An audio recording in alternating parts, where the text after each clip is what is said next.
Farming in two hemispheres. That's right. We're going to bring on a farmer who operates in north central Illinois and Brazil, the country in South America. Hey, Damian Mason here with a question before we hop into this episode of the Business of Agriculture.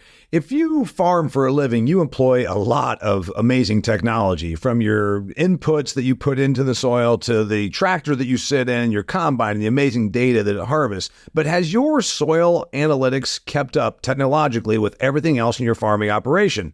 I would venture to say that no, it is not. Sure, you check for your nitrogen, your phosphorus, or potassium, your micronutrients as well, but what about disease pressure? Do you know what diseases and what pests you're going to face next year? No, you don't, but you can now figure that out with Pattern Ag's predictive analytics. Think about it. They can tell you now with testing what the likelihood of facing nasty diseases, things like cyst nematode or sudden death syndrome, what the likelihood of you having this in your field. Then you know how to prepare, how to treat, and where to invest your money. It's using technology to make you bigger yields and therefore make you bigger money. Go to www.pattern.ag to learn more. They are pioneering the way in predictive agronomy.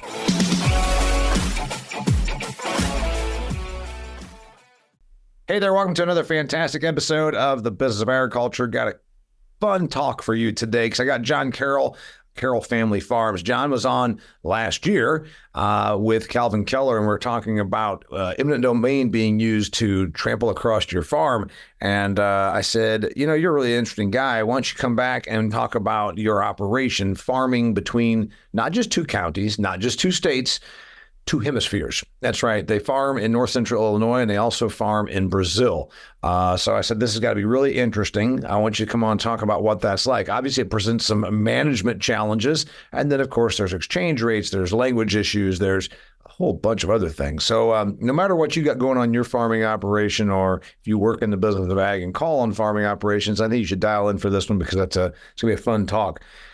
So the first question, what's it like farming in two countries, two continents, two hemispheres? Yeah, so we've been at it 22 years now. I moved down there. That would have been May of 2003. So we bought the farm in the very end of 2022, and my 2002. Sorry, 2002. Yeah, you bought it. You bought the farm at the end of 2002. Okay. Bought the farm at the end of 2002. I went on a couple study abroads at through Western Illinois University. That's how kind of got some first boots on the ground down there.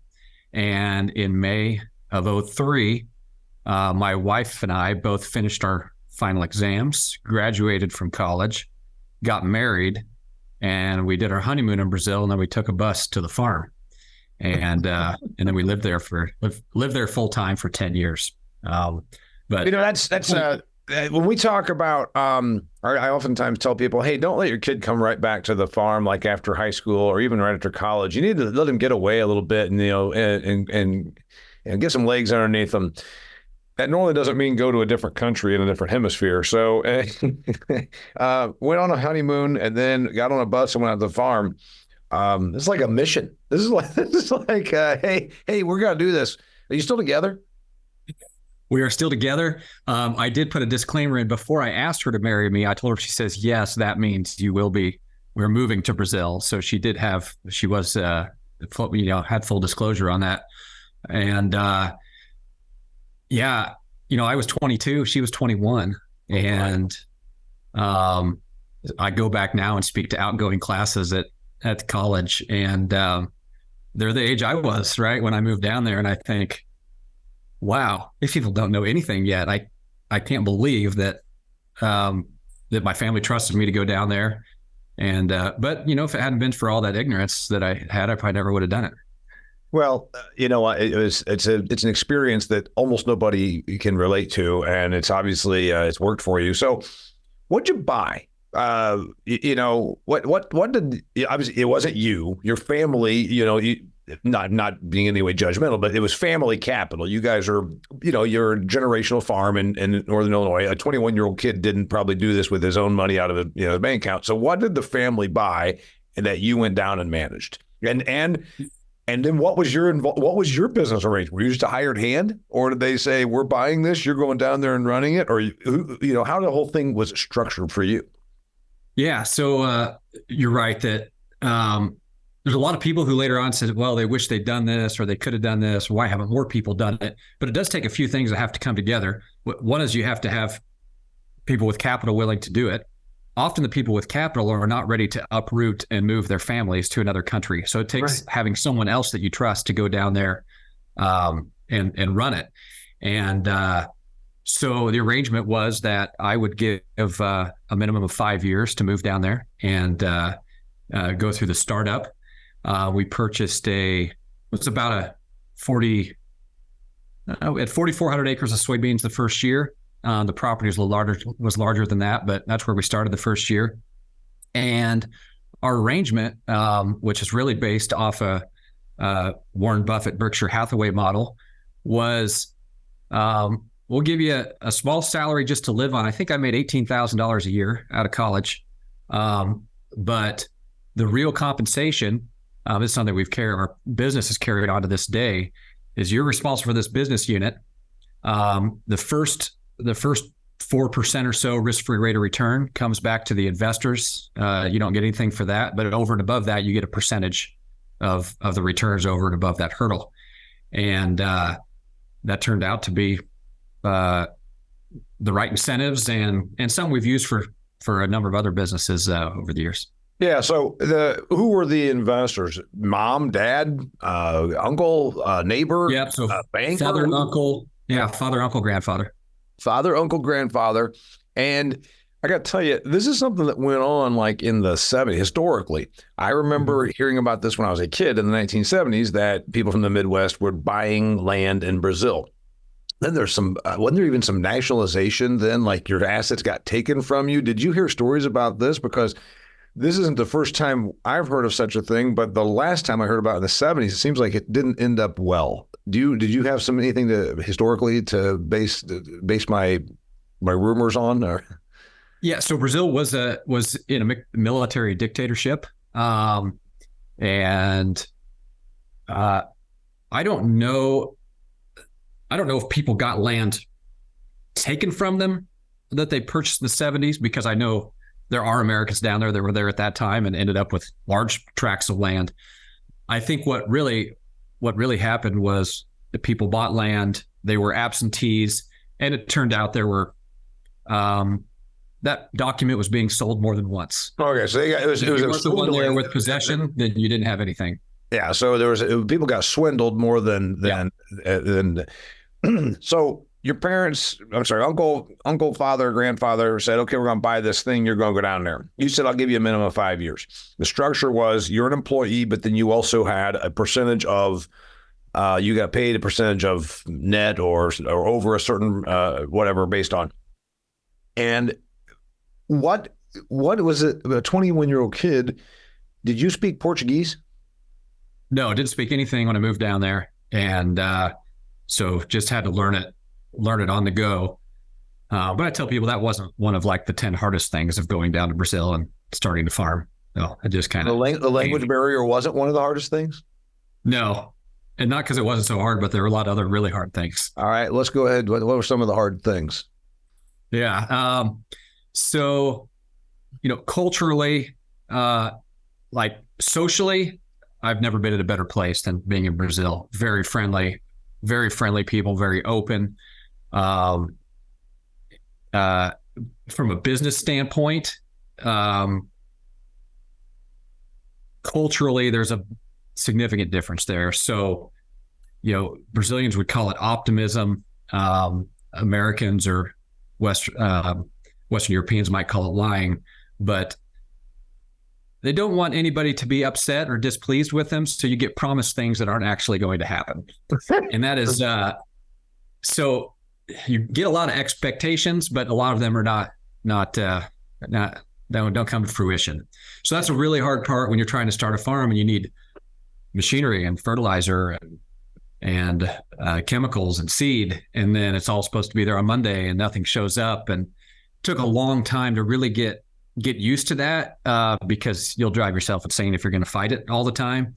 So you really got to be selective about who you're going to work with and start to learn how to calibrate those statements and understand what's being the difference between what's being said and what's being meant. Wow. That's something I've never heard. Okay. By the way, so when your family bought this, 4,400 acres, and it's a little bit more than that. So that was tillable, 4,400 tillable acres is what was bought. That's right. Yep. And then there's buildings, a house that you lived in. So there's kind of like a Gilligan's Island grass hut. That's where we ate our meals at. And there was a little machine shed with just a roof, no sides on it. And then nothing else, not one tool, not a piece of rebar to use as a hammer, just nothing else there. And you have to go get it all these things you've spent, decades or generations building up around your farm there. You don't have any of those things. Yeah, your traditional farm is like, okay, pull into the shop and weld that. What? Yeah. There's no welder. Did you even have electricity out there? No electricity, right? Okay. Yeah. You and this poor girl that was 21 years old lived in then where did you actually live? So we got a house at a nearby town, and we bought the house. It was our first home purchase, and then the people who lived there wouldn't move out, so we ended up in a hotel for a really long time. That's another thing was when you said the most difficult things, you purchased a house, and the people that sold it to you stayed there. Right. Yeah, they would leave. Is that a common practice also in Brazil? No. Well,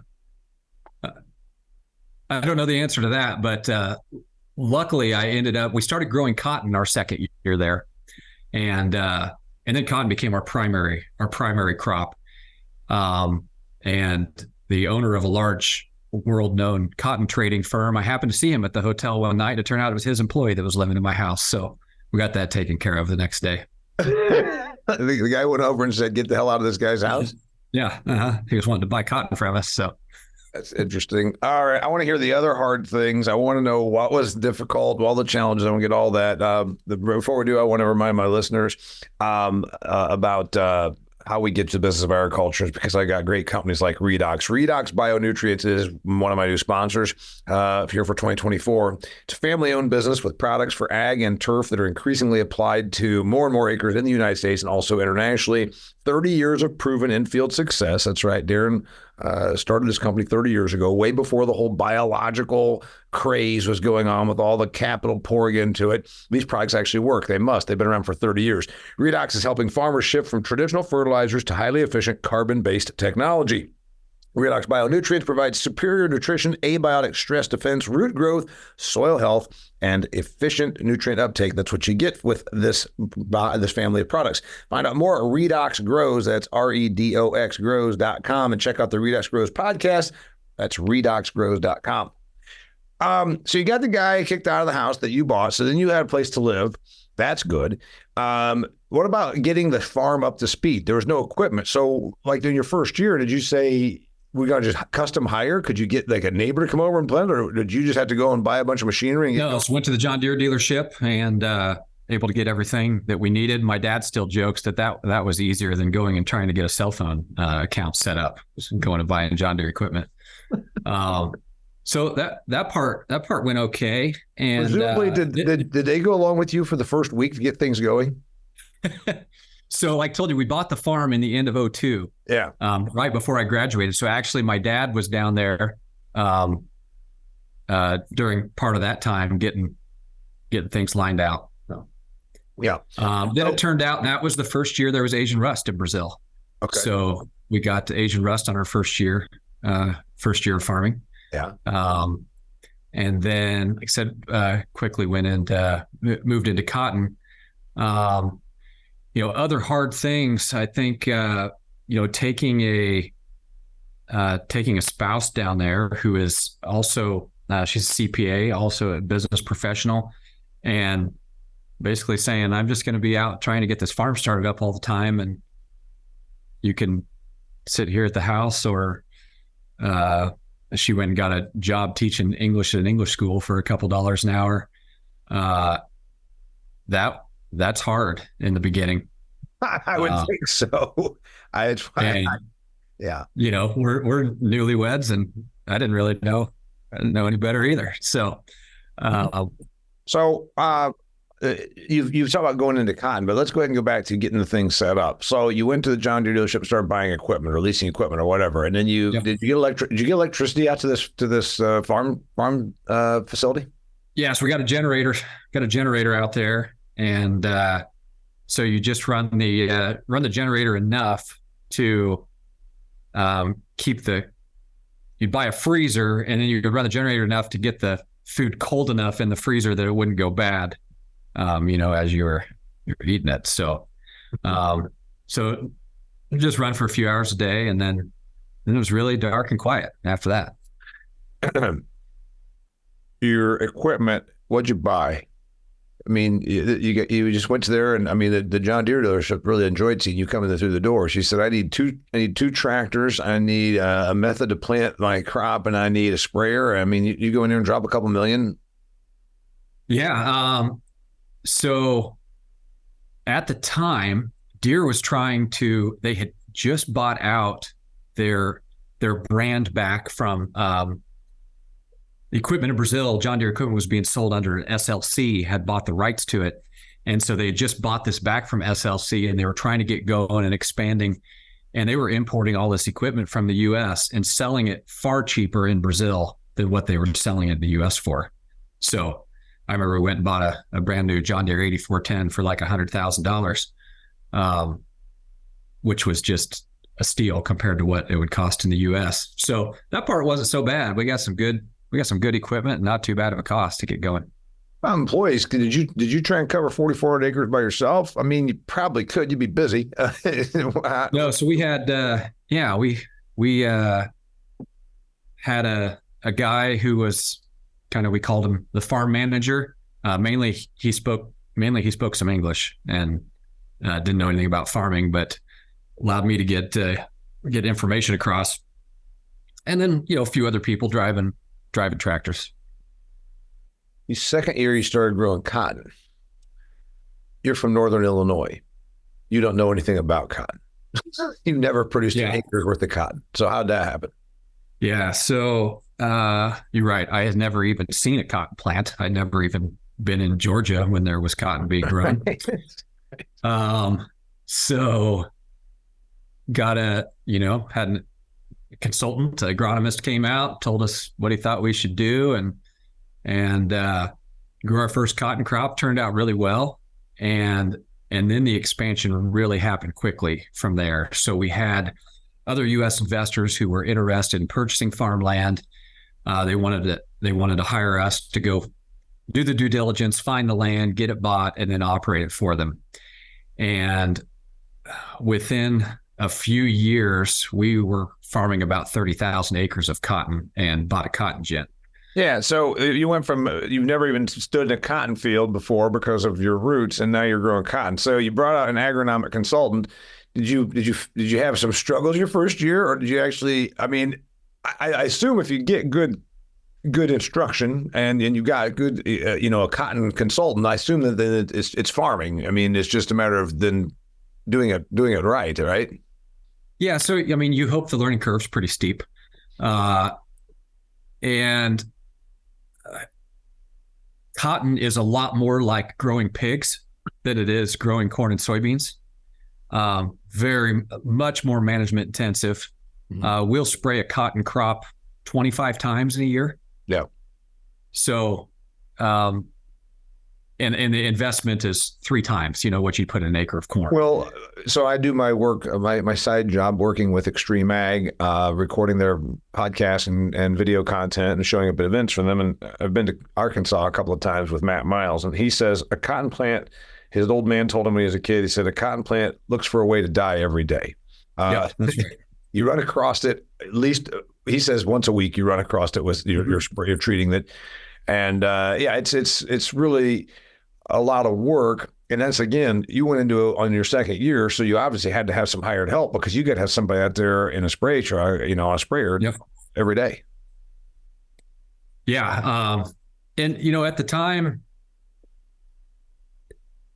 it wasn't that many people. It wasn't. I don't know. Things got a lot harder when you went from 4,400 acres of soybeans, then up to 5 years later to 30,000 acres of cotton, right? It got exponentially harder. And because at first I can drive a tractor sound right, and I can help out, and I can like physically go out and talk to the 3 or 4 other employees each day and go ride around in their equipment, see how things are going. But quickly I got forced into pure management, right? There's no way I could go out and operate a piece of equipment and get anything significant done. Yeah, because a matter of scale. I mean, that's the reality of once you become a larger scale operator is you need to be a manager and an overseer because you can't cover the amount of acres and the amount of man hours that it requires. So, by the way, when you ramped up like that with these other, it was people you had some relation, Americans that said we're gonna have the farm down the road and we want you to operate it. So you guys brokered that deal. So you got obviously incentivized to do it. So it was a management thing. It was a mindset change for you. But did you have any flops? Did you have any failures on that whole growth?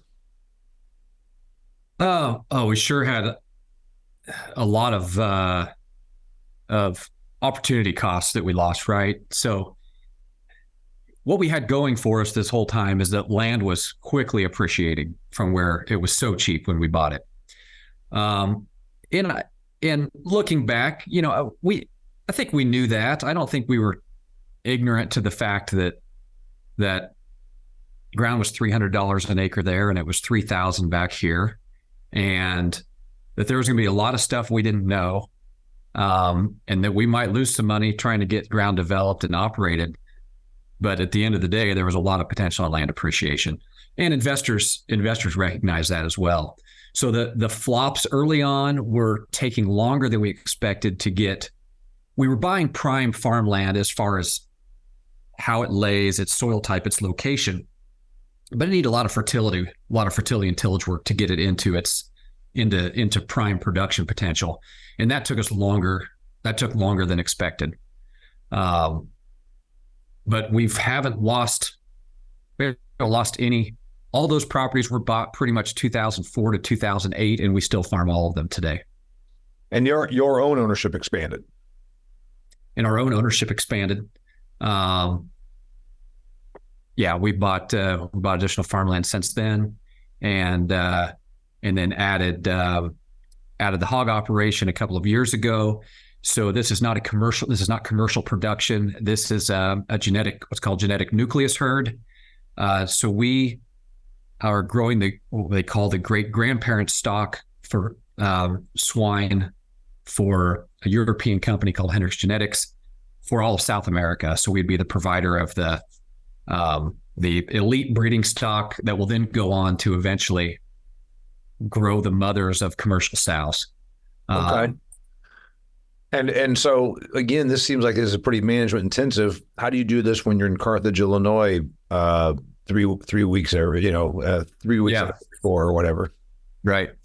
Well, I mean, had to become a manager of managers, right? And recognize that everything that comes my way, I try to be thinking about who and not what, because the whats will just fill up my list so quickly. So I adopted a kind of a management system or technique. It's a book called Scaling Up by Vern Harnish, around 2014 or 15, and went all in on that. So that's really our platform for how we decide mission, vision, values, 20-year goals, 10-year, 5-year, and cascaded down into what we do every day. You were approached because you guys are larger scale. So someone approached you and said, we want to put hog barns on here. So it's a contractual arrangement, just like a contract feeder or whatever, but yours is a contract genetics, growth, production. Someone approached you for this? Through this company out of Europe was looking for a place to do it. And the local farm organization said, kind of like a farm bureau said, hey, you should meet these Americans that are down here. Speaking of these Americans down here, no hostility. Nobody has a problem with you. Nobody says, "Hey, we don't need you gringos coming in here and buying our farm ground." Nothing like that. I mean, I guess it happens a lot there with foreign ownership and whatnot. It's not new there, I don't think. Yeah, probably some misconceptions on that.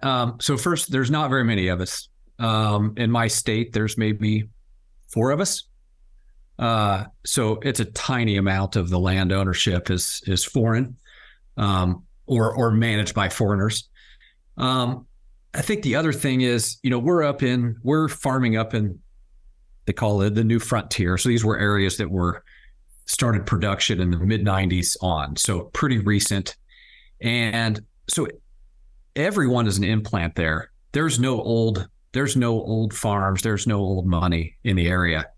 So when we came in 2002, the little town we moved into, it got its first inhabitant in 1988. It had 16,000 people when we moved there, and it has 100,000 today. Oh, yeah. So we're like the old, like if people see my number come up, they're like, "Oh, this guy's been here a long time," because nobody else has that prefix anymore. Right? Yeah, right. So it didn't take long for you to kind of get grandfathered in, because when everybody is new, so it is kind of like it is frontier out there. I mean, this was not farmed. This ground was not being farmed in the 80s. This ground was not being farmed in the 80s. No. Okay. Was it jungle? Are you the person that's tearing down the Amazon that we hear so much about? A lot of the farm ground, my understanding is actually converting from like sort of grasslands to crop ground. Right. So it's called for an English pronouncer, would look like cerrado would be the word. So it's kind of, yes, it's kind of a grassland, may have a 4-inch diameter tree every couple hundred feet or something. We're about maybe 700 miles from the rainforest where we are. And so, yes, we cleared some of that land to start farming it. So some of it was cleared when we bought it. We've cleared additional land. Yeah. But it's about, you put that into production, it probably takes 8, 9, 10 years to get it up into its full potential. But once you're there, it's pretty good stuff. Yeah. So you're honestly, it's virgin. Compare it. I don't know where you are. Where are you geographically? What's the place called? Yeah. So Brasilia, the capital, is in the center of the country, basically. We're about a 5-hour drive north and east. Okay. Of Brasilia. And so you fly into Brasilia and then drive. Is that how you get to this place? So that's how we mainly did it. Now we have a plane to get back and forth, but yep. You have a plane that goes with the farming operation that then takes you you land on a commercial aircraft into Brasilia, and then you take a private plane over to the farm. Right. Got it. Yep. Which means you have to learn how to fly, or you just have a pilot? I did learn how to fly. Yep. So I got my pilot's license about 10 years ago. Oh my. All right. What's the farm operation look like now? You were there for 10 years. You were hands-on for 10 years. You decided you could get away. So I want you to take me from 10 years ago to today. So I asked you, what's it look like now? Let's start with, after that 10th year, you said, I can finally go back to Illinois and be here part-time. How did that work? Yeah. So that was the time I really decided I needed some type of platform, some type of management structure to decide for everyone to know what they were doing next. And I was really one that kind of poo-pooed all that idea about company values. And I thought, if everybody's just here with me, they'll just know what I want and how I am. But there's a time when the size gets large enough and you're distant enough from the front lines that it doesn't work that way. You got to really define what those things are. And I was fortunate in that during our time there, we had a pretty good internship program where we were bringing up, these were people that had gone to like a technical school for agriculture, a 2-year school. They came up and did an internship. We'd bring in maybe 15 guys a year and then keep 3 or 4 that we thought were the best off of there. And they're Brazilian.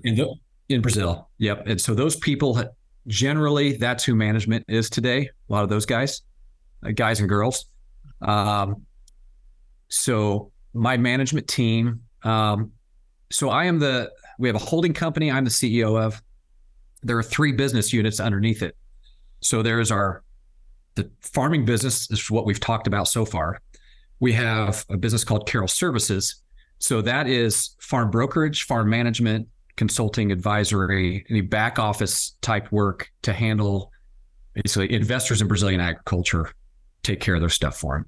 All right. So Damian Mason, I say, you know what? I'm sitting on a chunk of change. I'm going to buy whatever, 400 acres down the road from you. And I need you to, I said, pure investment for me. I want you to get it bought and manage it. And that's your role. It's farm management and a real estate business. Right. And we may or may not operate it. Our business, the Carroll Farms operation may or may not operate it. It could be a third party, depending on where it is. And the third business unit is called Ag Dev. This is the capital markets business. So this is raised funds between ourselves and investors, and then investments in debt or equity in Brazilian agriculture. So each of these businesses has their own CEO. They have their own management team underneath them. And at the holding company level, we would have, along with me, a CFO, controller, and a business development person. So my leadership team has been with me. The average tenure is probably around 14 years. Mm-hmm. So I was fortunate as I made that shift from Brazil to spending more time in the U.S. that I had people who'd been with me a long time and knew what they were doing. But where I messed up is I should have done that a lot earlier. I held on to too many things myself for too long instead of handing it over to trusted people who knew my thought process to go through making decisions. John, you know if we lined up any business owner that's honest, and many of them would have to say that same thing. And you can talk about my small business. I've got the self-employed curse. It's because you do things on your own, it's very difficult to then turn them over to someone else. And then it ends up being this vicious cycle of that. Yep. So from a one-man band like me to what you're talking about, it's always that issue, I think. There's the other part of it. You needed to know what the hell you were doing before you handed things over. So in other words, it probably, as it turns out, made you stronger that you got to where you had no choice but to turn it over, but it meant that you knew what you were turning over, I guess. I think you should probably look at it that way. Yeah. And I think one of the, you talked about me being forced into it. That's absolutely the truth. Things just grew too much too quickly for me to not change. And I see here in the US side, coming back and viewing it a little differently, land is much more scarce here in the US than it is in Brazil. Mm-hmm. So people pick up an 80 or 160 or 320 and I'll work a few more hours, get a little bigger equipment, and they just can kind of squeeze that in. Yeah. And they're never really, not often forced by scale to make those changes. And that can end up holding people back from being able to do more, I think. Again. Hey, I want to tell you, dear listeners, about Truterra. Truterra is focused on supporting farmers at every stage of their sustainability journey. So I want you to think about the revenue sources that you have on your farm. Sure, you sell crops. Maybe you have livestock. Maybe you have agritourism. I don't know. But the thing is, what if you're doing reduced tillage and cover crops and a few other things, which you might end up being forced to do, is my prediction. I think the U.S. Department of Agriculture, I think the programs are all pointing to my mind, saying we're going to be forced into a regenerative future. Why not get ahead of the curve? Do some of these things, cover crops, reduction of tillage, some of those things. And you know what? You can actually get paid for it. Truterra can help you do that. Basically, you're putting environmental practices and regenerative practices into play, and you can make money. So find the right program for you, for your fields. Go to TruterraAg.com. Truterra, Truterra, Truterraag.com. Okay, so what you just said is really an interesting thing. If you wanted to expand by a big bunch in Illinois, it would be very, very difficult. Farm ground selling for $20,000 an acre. It's just there's plenty of people that want it. Cash rent is through the roof. People are paying it. Down there, it's not the issue. So you're saying all of a sudden you had to go from farming 4,400 acres to 40,000 or 30,000 in a couple of years. That's a big jump. Yeah, like I said, it all becomes who, not what, and a lot of pieces moving all at the same time to try to keep track of. And that's where we really had to get our communication rhythm down. That was probably one of the first things we implemented as we got into this, we call our scaling up process was, we have annual meeting, quarterly meetings, weekly meetings, and daily meetings. And just getting, once we all knew where we wanted to be in a year, then it was a lot easier to know what we need to do this quarter, and all the way down to what do I got to do, what I need to do today. Mm-hmm. We have all kinds of things. We have all the crisis of the moments that are going to happen throughout the day, right? Mm-hmm. But what are like the three main things I really have to get done in order to move myself forward towards that main goal to deliver at the end of the quarter? So I asked you, you decided you and your wife could go back. She hadn't left you, and you decided, you know what, we can go back to Illinois now and be here sometimes versus all the time. How did you make that decision? Well, so we had kids while we were down there, and had a daughter that was getting ready for, like first grade, and that was probably the primary driver. Okay, so getting the kids back to American school. Are the schools in Illinois really that much better than they are in Brazil? We just couldn't quite imagine. I'm the oldest of my generation. They were the only grandchildren around, and pretty tough to think about going into a whole nother chapter of raising the grandchildren down there as well. Got it. What's it look like now? What's the owned acreage, and what is being done on all of the different things, plus then the other acres you're doing? I mean, you've got quite a bit going on down there, which obviously means you're managing a lot. What's it look like now? Yeah, our push with these other business units has really been a push to decommoditize. And the thing about farm management, farm brokerage, and the lending business is that they're somewhat countercyclical to the pure farming side. Yep. Right? When times are bad, that's when farms move. That's when farmers need money.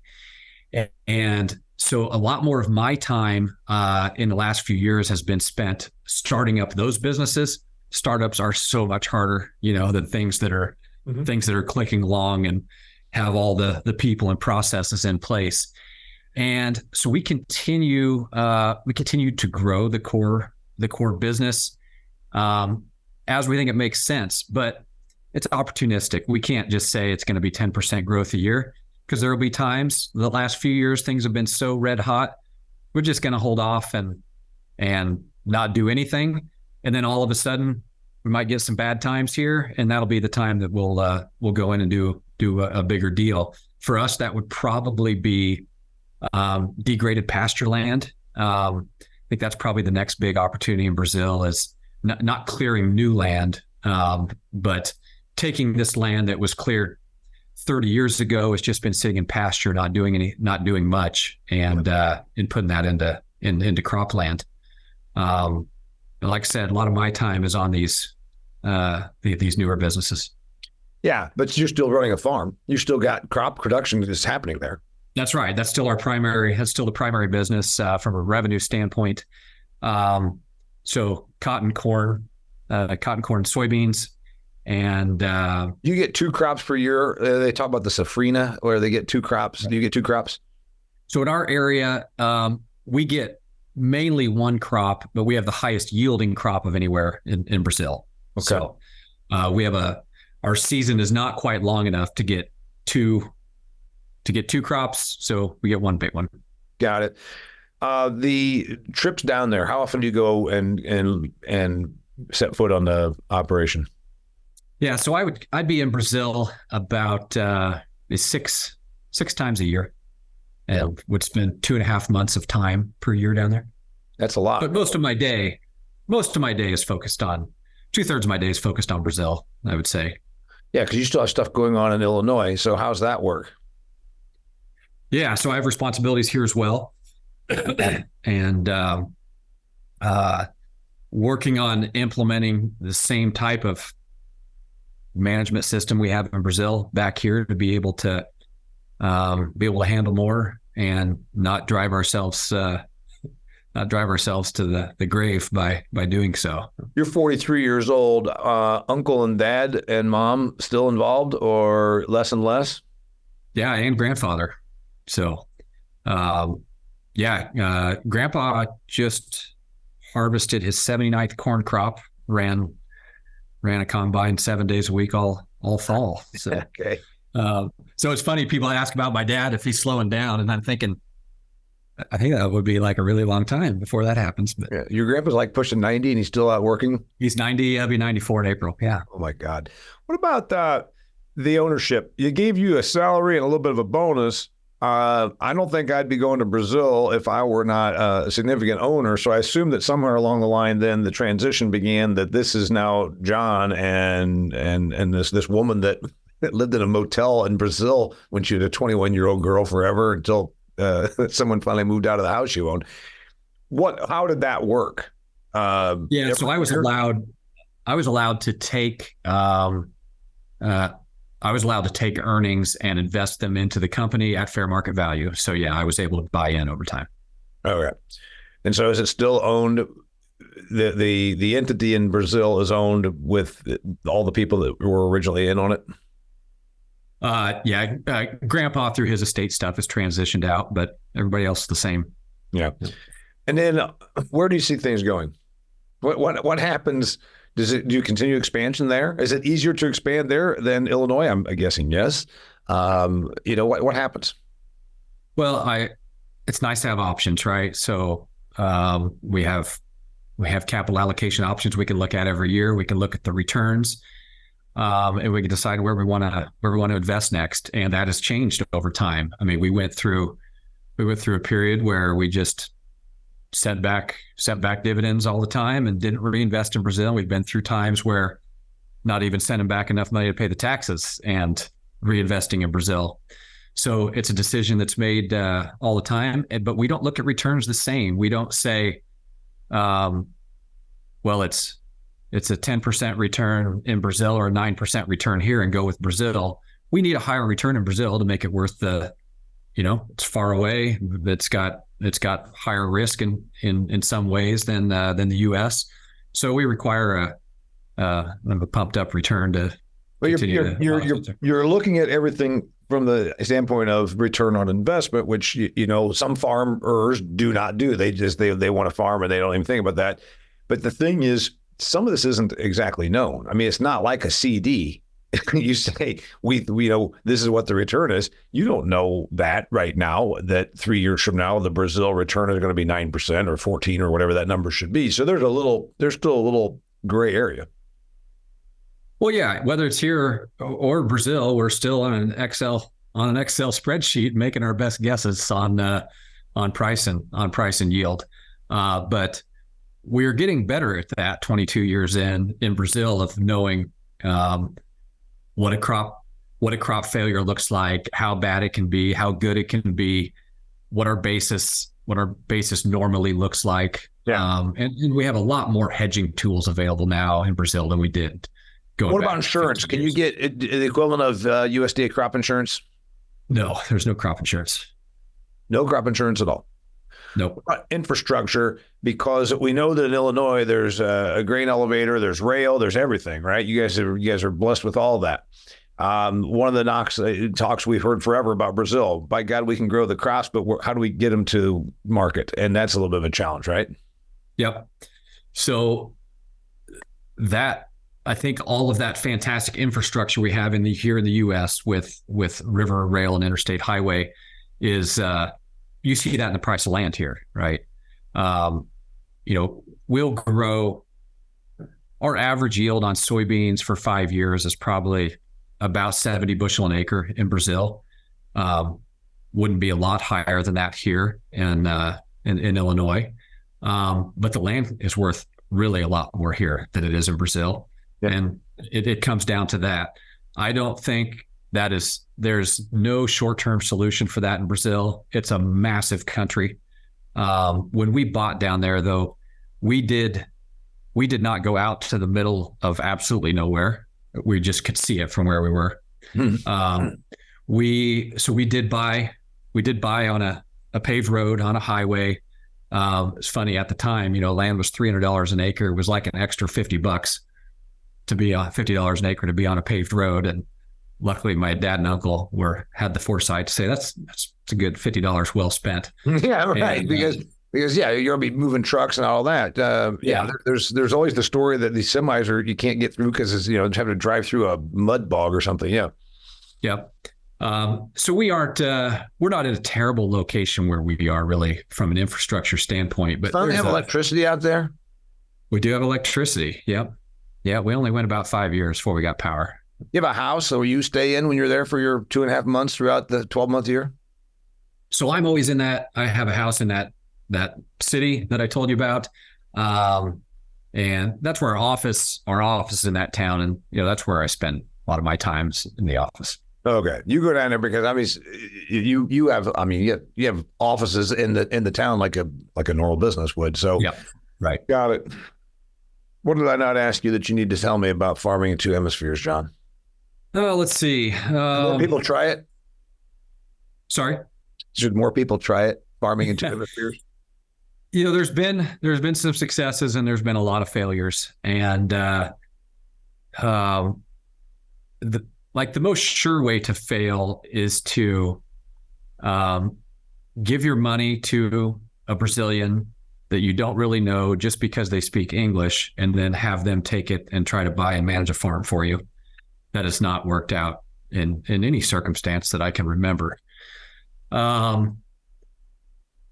Another way, if you're working with primarily investor money, that can be difficult too, because the capital markets are not well evolved. It is not easy to get a loan, even if you have good equity in your land.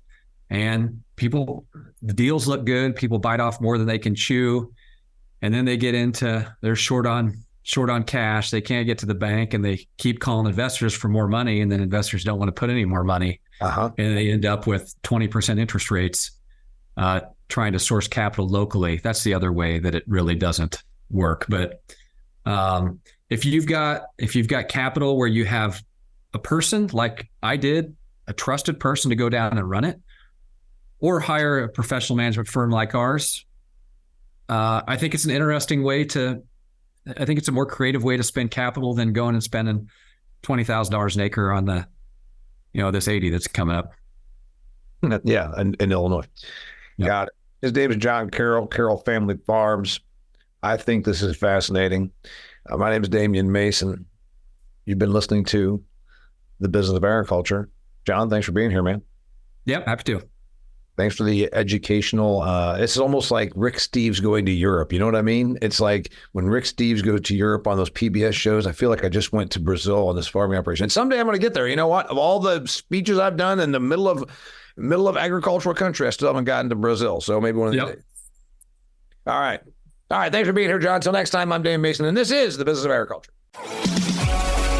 Well, that concludes another fantastic episode of The Business of Agriculture. This episode was brought to you by Pattern Ag.